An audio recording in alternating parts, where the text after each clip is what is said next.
अस्सलाम वालेकुम स्टूडेंट्स। आज हमने एक और सब्स्टिट्यूशन टेक्निक देखनी है। लास्ट टाइम मैंने आपको सीज़र साइफ़र के बारे में बताया था। आज हमारी जो सब्स्टिट्यूशन टेक्निक है वो बहुत ही इम्पॉर्टेंट है और उसका नाम है play fair cipher. Play fair cipher 1854 में एक साइंटिस्ट है व्हीटस्टोन, उसने इसको इंट्रोड्यूस करवाया और अपने एक फ्रेंड बैरन प्ले फेयर के नाम से इसको मंसूब कर दिया। अब प्ले फेयर साइफ़र में आपने किस तरह इंक्रिप्शन और डिक्रिप्शन परफॉर्म करनी है ये मैं आपको आज के लेक्चर में बताऊंगा। तो प्ले फेयर साइफ़र में जो आपने पहला काम करना है वो ये करना है कि आपने 5x5 का मैट्रिक्स बनाना है। पहले नंबर पे क्या बनाएंगे? 5x5 का मैट्रिक्स। देखें, इसके एल्गोरिथम को पॉइंट को समझने से पहले एक ये बात भी जाननी ज़रूरी है कि एक तो आपने 5x5 का मैट्रिक्स बनाना है और दूसरे नंबर पे प्ले फेयर साइफ़र में आप 2 लेटर्स लेते हैं एट अ टाइम। कितने लेटर्स पे काम कर रहे होते हैं? 2 लेटर्स पे। आपको याद होगा सीज़र साइफ़र में हम एट अ टाइम एक कैरेक्टर कंसीडर करते थे। जिस तरह हेलो था, मैंने एच को कंसीडर किया था, फिर ई को। तो प्ले फेयर साइफ़र में कितने लेटर्स को कंसीडर करना है एट अ टाइम? बिल्कुल ठीक है जी, 2 लेटर्स को एट अ टाइम कंसीडर करना है। ये इसके 3 पॉइंट्स बड़े अहम हैं कि किस तरह हमने अपना कैरेक्टर्स को रिप्लेस करना है, यानी कि इंक्रिप्शन से डिक्रिप्शन परफॉर्म करनी है। इन 3 पॉइंट्स को समझने के लिए ज़रूरी है कि हम पहले एग्ज़ाम्पल देख लें, उसके बाद हम जो पॉइंट्स डिस्कस करेंगे वो आसानी के साथ आपको समझ आ जाएंगे। क्लियर? तो इसको मैं वाइट बोर्ड पे समझाता हूँ।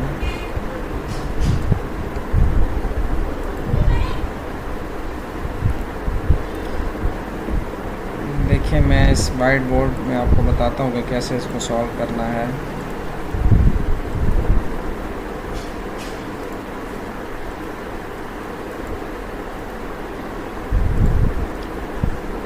हमने जो हमारे पास बुक में एग्ज़ाम्पल थी, मैंने उसको कॉपी पेस्ट कर लिया है। तो अब मैं इसको आपको बताता हूँ कि आपने इसको कैसे सॉल्व करना है।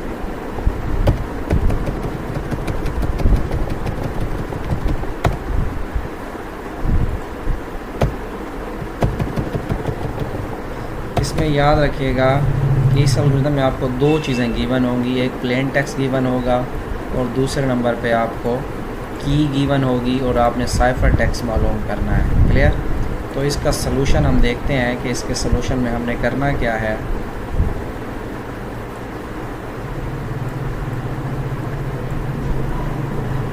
सबसे पहले आपने बनाना है 5x5 का मैट्रिक्स। जैसे कि मैं यहाँ बनाने लगा हूँ।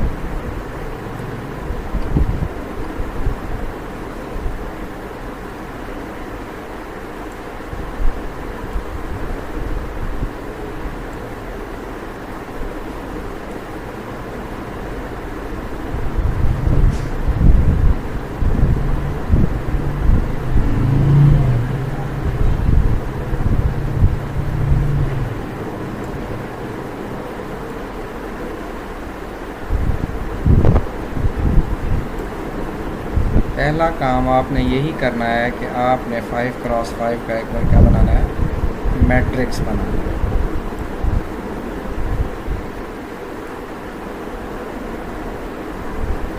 जिसमें 5 रोज़ होंगी और आपके पास 5 क्या होंगे? कॉलम्स होंगे।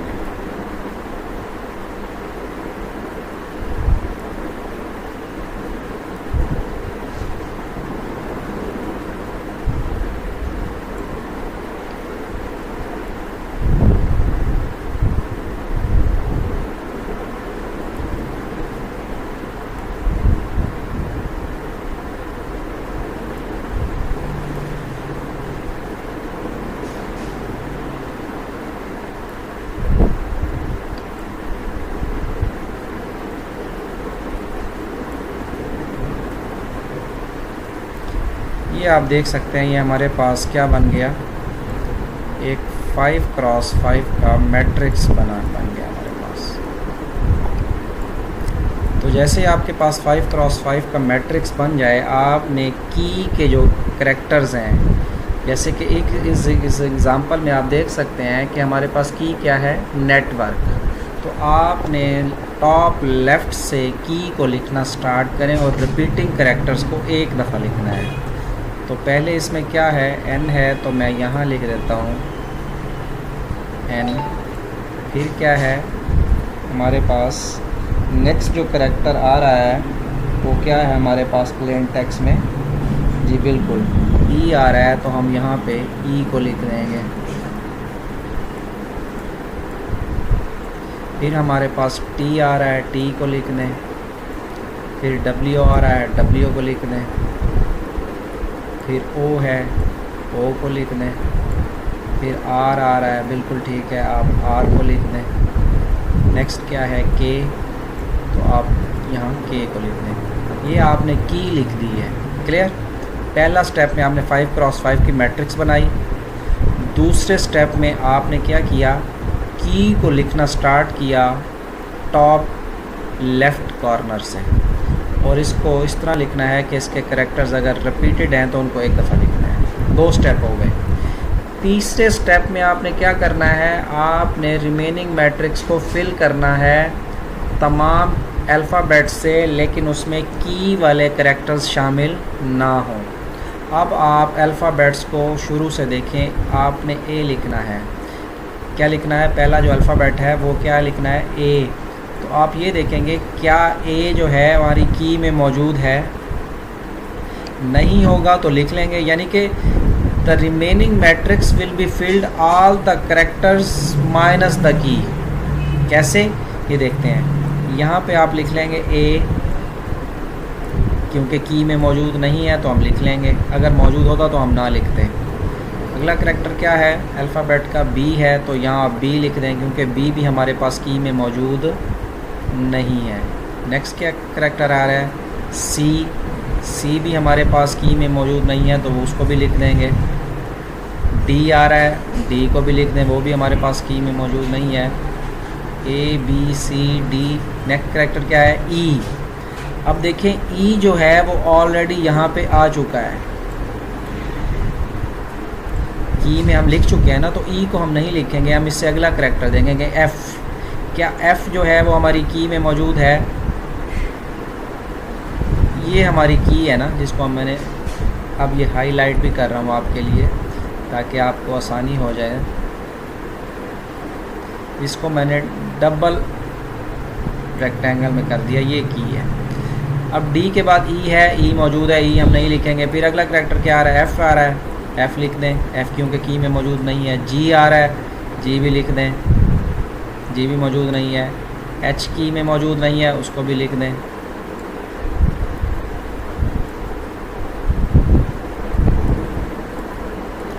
नेक्स्ट करैक्टर आई आ रहा है। तो इसमें आपने याद रखना है कि क्योंकि ये 5x5 का मैट्रिक्स है तो टोटल जो लोकेशंस हैं वो कितनी बनती हैं, 25। क्लियर। जबकि पास आप अगर देखें तो ए से लेकर जी तक जो आपके पास अल्फ़ाबेट्स हैं वो कितने बनते हैं, 26। तो इसलिए ताकि पूरे हमारे पास करैक्टर्स आ जाएं तो हमने आई और जे को एक ही जगह पे लिखना है। आई और जे के लिए आपने एक ही सेल को रिज़र्व करना है। क्लियर। फिर क्या आ रहा है, आई जे के बाद क्या आता है, के हमारा जो है की में मौजूद है, ये आप देख सकते हैं, इसको हम नहीं लिखेंगे। एल आ रहा है, एल को लिख दें।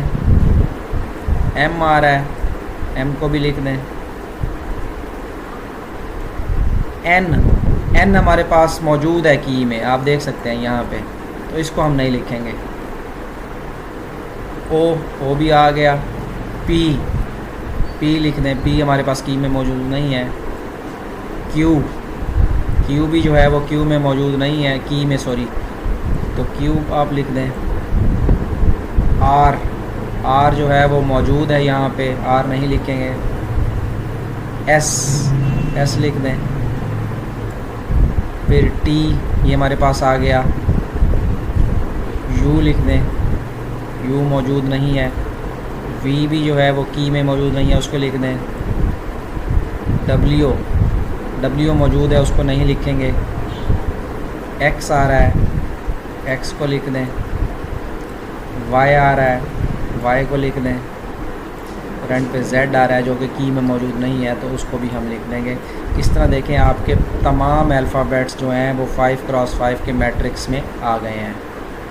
तो आपने 3 स्टेप अभी तक परफॉर्म किए हैं। नंबर 1 क्या किया है मैं आपको फिर बता दूं।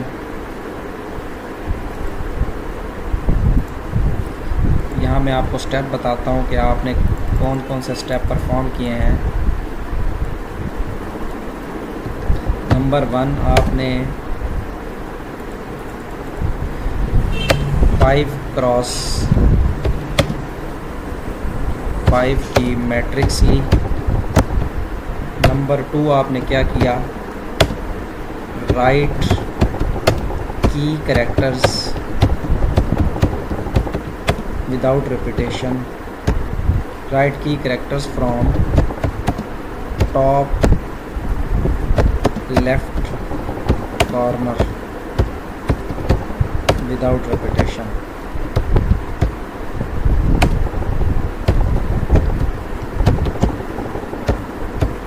और तीसरे स्टेप में आपने क्या किया कि fill the remaining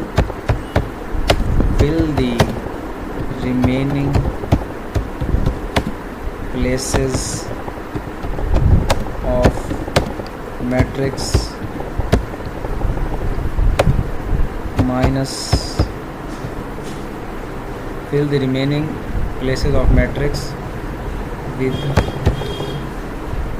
the characters, उन कैरेक्टर्स से रिप्लेस किया जो कि की में ना हो, with the character minus the key character. इसको अच्छी तरह समझिएगा।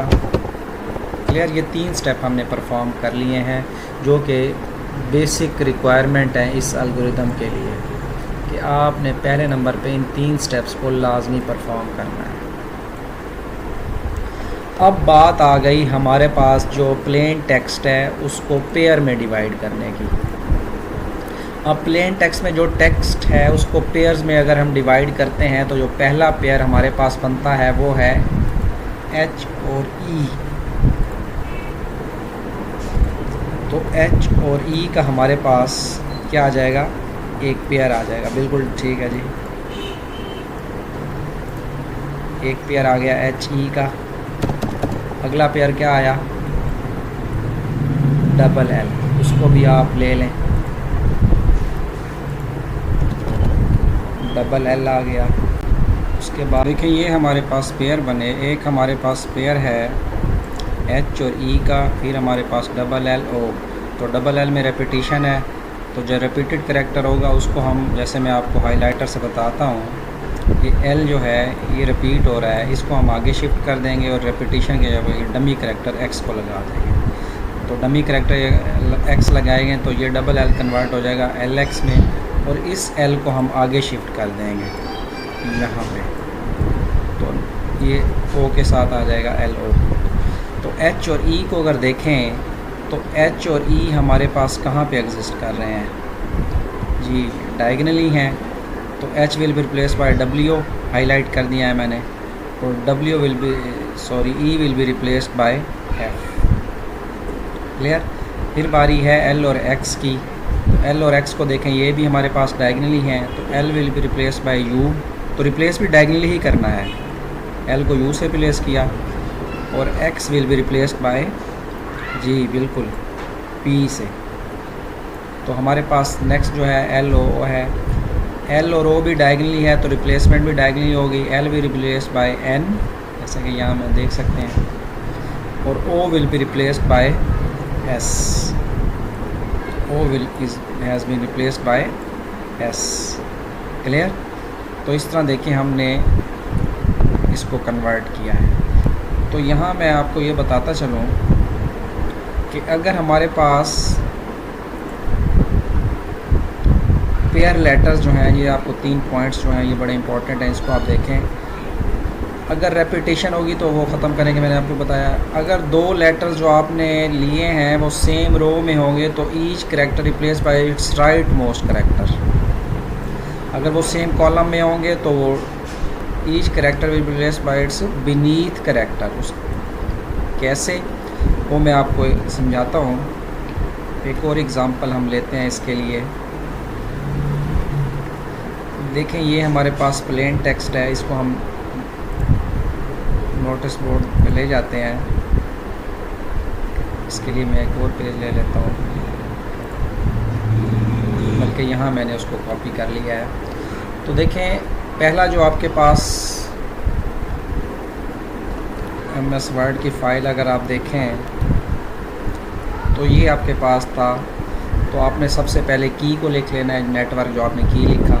फिर आपने क्या करना है, पेयर्स बनाने हैं। पहला पेयर बना BA, फिर LLOM। तो BA ऐसे रह जाएगा क्योंकि कोई रेपिटेशन नहीं है। LL में रेपिटेशन है तो ये L जो है इसको आगे शिफ्ट करेंगे, इस L की जगह पे X लगा दिया, ये आगे शिफ्ट हो गया। तो O जो है वो भी आगे शिफ्ट हो जाएगा। तो ये आपके पास प्लेन टेक्स्ट बचता है। देखें इसको कैसे कन्वर्ट किया है हमने।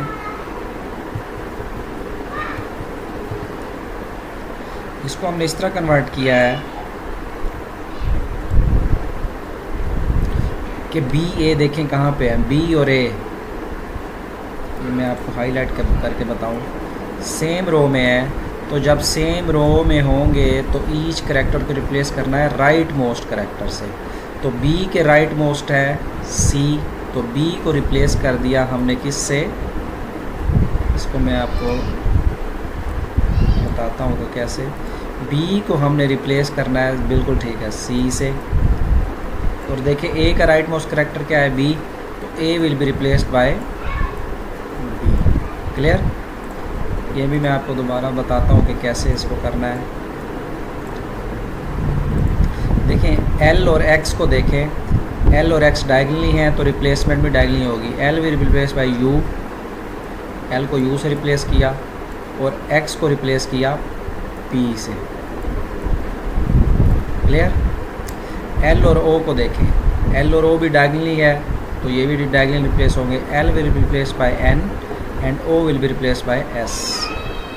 O और N को देखें, O और N ये इंटरेस्टिंग है, सेम रो में है, लेकिन O के अगेंस्ट देखें कोई करेक्टर यहाँ मौजूद है नहीं है, तो हम सर्कुलर जाएंगे। O will be replaced by N और N के देखें राइट मोस्ट करेक्टर क्या है, N will be replaced bye E। Clear? Same column की एग्जांपल लेते हैं।